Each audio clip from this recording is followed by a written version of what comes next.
ka bilbo lovin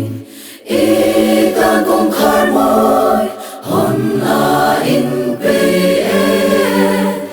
tu na hian ko la a chang ang se mu ola a om la hian song la mu ola a la om la hian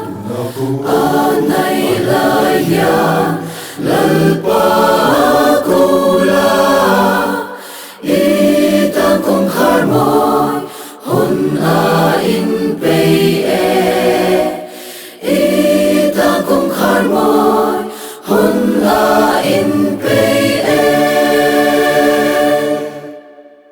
a nay la hian lal pa chu ko la i purit song te a me na khen la i kharau tan sol na a pe ang che lim na le lom na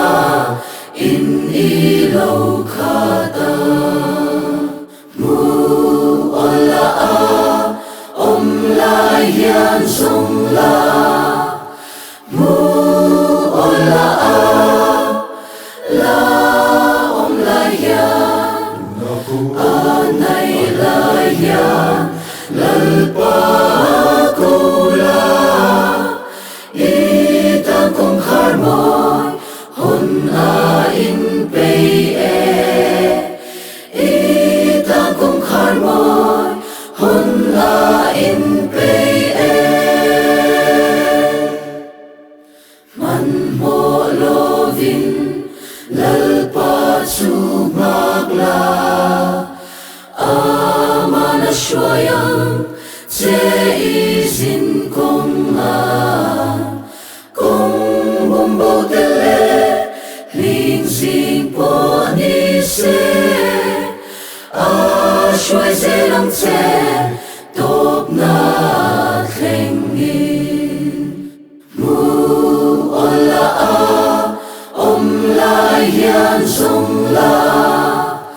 mu ola a la